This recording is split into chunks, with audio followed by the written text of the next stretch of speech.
ಪ್ರಚಲಿತ ಎಂಬ ಹೆಸರಿನ ಅನಾಥಾಶ್ರಮವನ್ನು ಮುಗ್ದೂರಿನಲ್ಲಿ ಪ್ರಾರಂಭ ಮಾಡಿ ನಂತರದಲ್ಲಿ ಡಾಕ್ಟರ್ ಪುನೀತ್ ರಾಜ್ಕುಮಾರ್ ಅನಾಥಾಶ್ರಮ ಎಂದು ಮರುನಾಮಕ ಮಾಡಿ ನಡೆಸುತ್ತಿದ್ದಾರೆ. ಅಲ್ಲಿರುವ ಪ್ರತಿಯೊಬ್ಬರನ್ನು ಅನಾಥರೆಂದು ತಿಳಿಯದೆ ತನ್ನವರೆಂದು ತಿಳಿದು ಅವರ ಆರೋಗ್ಯ, ಊಟ, ಉಪಚಾರ ಮತ್ತು ಎಲ್ಲ ರೀತಿಯ ವ್ಯವಸ್ಥೆಗಳನ್ನೊಳಗೊಂಡು ಸಂಪೂರ್ಣ ಜವಾಬ್ದಾರಿಯನ್ನು ನಿಭಾಯಿಸುತ್ತಾ ಬಂದಿರುತ್ತಾರೆ.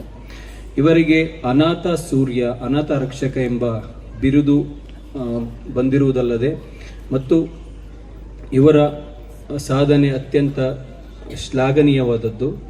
ಇಂದಿನ ಈ ಅರ್ಥಗರ್ಭಿತವಾದ ವೇದಿಕೆಯಲ್ಲಿ ಇವರನ್ನು ಸನ್ಮಾನಿಸುತ್ತಿರುವುದು ನಿಮ್ಮೆಲ್ಲರ ಹೆಮ್ಮೆಯ ಸಂಗತಿ. ಎಲ್ಲರೂ ಚಪ್ಪಾಳೆ ಮುಖಾಂತರ ಇವರಿಗೆ ಸ್ವಾಗತಿಸಬೇಕಾಗಿ ವಿನಂತಿ.